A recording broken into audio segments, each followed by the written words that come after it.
Israel, Israel, Israel. Why Israel's consciousness level is so...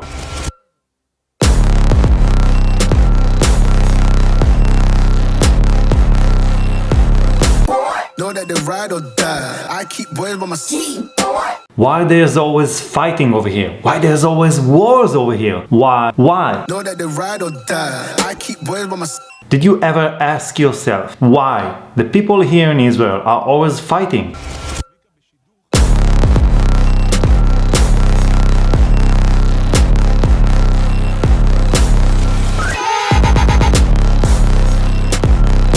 Always in stress. There's always a war going on over here. There's always a suicide bombing. Why? Who is managing the whole show and why the people here are in stress all the time? They ride or die. I keep boys by my side. My name came up a lot, it sounds more when I was not around. Certain people that I know, they ain't no longer about.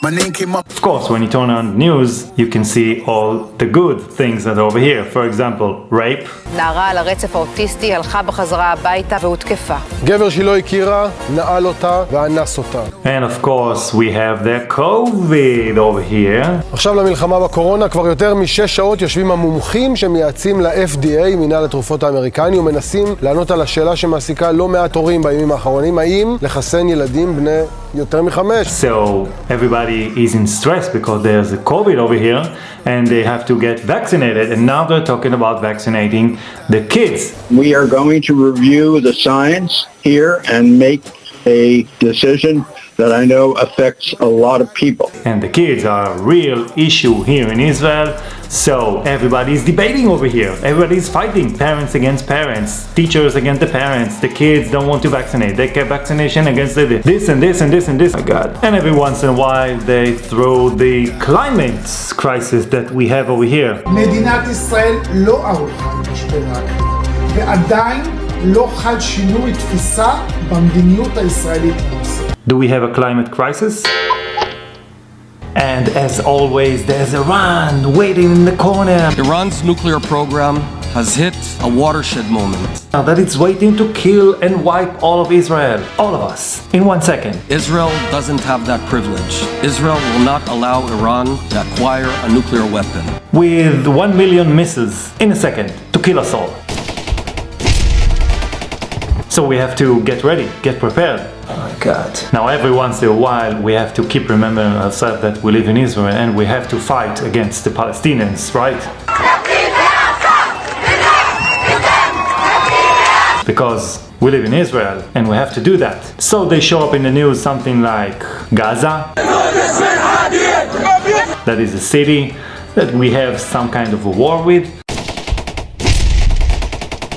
Or we're gonna show a lynch that we are beating some guy to death and you see blood and everybody's kicking him to death.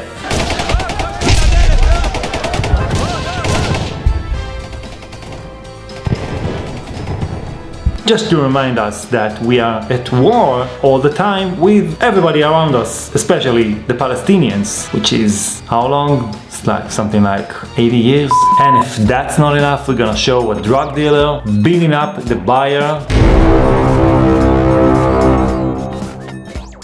Because that's what's happening on the streets all the time, right? No. And every once in a while we have to show that we are ready to get into war. And the military decides that we have to perform a drill inside a school, pretending that ISIS is invading Israel from the north and is taking hostages inside the school. So we have to pretend that everybody in school is hostage, and we have to do a live drill with gun shootings in the middle of the day inside the school, where there are kids that are watching this and learning from this. Okay, this is life. This is how life is supposed to be in Israel. So this is an example of a one day in Israel. The question is why? Why are the emotions of anxiety and stress and fear is pressed all the time by the media and the government in Israel and keeping everybody in hostile stress? So this is the big question, why they keep doing it. So we're gonna ask some people on the streets, what is the answer? Do you watch the news here in Israel? Yes. Why? Because it's important. What is Do you think it's real what they're saying over there? yes? Do you watch the news here in Israel? Yes. Why? Because I want to stay updated. Okay, do you think what they're saying over there is real? What do you mean? Is it true? More or less. Yes. So you're watching to be updated, Yes. although you think it's not real. But I'm smart enough to know to who I want to believe and who I don't want.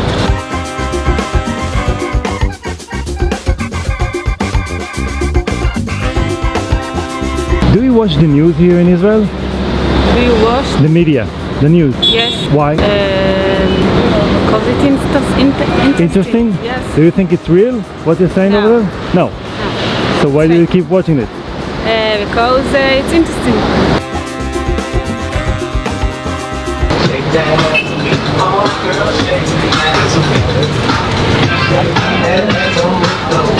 Watch the news here in Israel. Not so often. Why? I watch, but sometimes Yeah, I'm feeling this. On YouTube. So you think it's real over there on the news?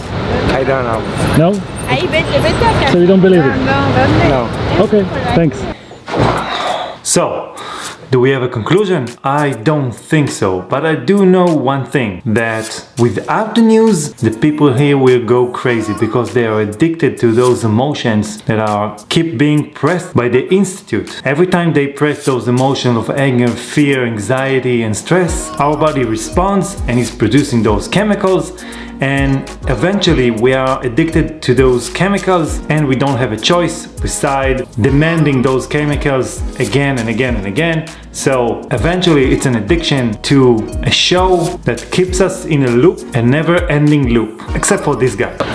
Do you watch the news here in Israel? I try not to. Okay, why not? It seems more like a pantomime than it does any kind of serious. It's fake. I wouldn't say it's fake. I would say it seems like, as opposed to having something simplistic, like one side here, one side there, one side, you have 15 separate sides and they're all shouting as loud as each other. They're trying to create separation. I wouldn't say they're trying to create anything. I think they're human beings with differing viewpoints. I just think they don't seem to have found a way to really come to one consensus. You have so many separate parties. The news itself, your newscasters or the newscasters themselves, they behave like children. They scream at each other, they insult each other, they have such a arrogance and such a self-assurity about themselves, which is rubbish. I mean, where does that come from? So it's a waste of time. It's a good reminder as to why you should find separate sources for your news. The thing is, you have so many resources of information across the interweb. You just need to do your own research and just find out what the hell is going on, and don't believe everything they're telling you over there, because they have an agenda, they have an interest, and they want to present you something that you would be fed on. So you keep watching it every day for their commercial, for their ratings, and blah blah blah blah blah. You know the rest. So my idea is to you keep watching and seeking the information and the truth that is out there, because what they're feeding you is absolutely fake and wrong. Don't forget that we in Israel are living in wars on an average of every 3 to 4 years, and when that happens, humans intend to rely on somebody else because they are really in stress, they're really in anxiety, and they are looking for the government, the institute, to help them and to give them the information to support them. And if you think about it, when my parents were here, there were wars all across the country, and it was really, really terrifying. But there's difference. Today we have information. It's the information age. You got so much information that the person or the human that is choosing not to learn about this information or to not seek for information is totally ignorant. So I can understand why the people here in Israel are in such stress, because they are relying on the news. They want to hear what is going on in the news because it's a habit. And breaking the habit of view is the most difficult thing to do. Now I'm off the news for something like 8 years. And ever since I stopped with the news, I'm out of everything over here. So the smart thing to do, especially in these times of COVID, is to disconnect from the entity that is called news. Just disconnect. Turn off the TV. It doesn't make a difference because, as you can see, the people in the streets are not dead. There are not wars in the streets. The streets are telling one thing and the news is telling a different thing. A different picture. They are presenting a different show than the reality that is actual in our daily life. So, the solution is just turn off the news.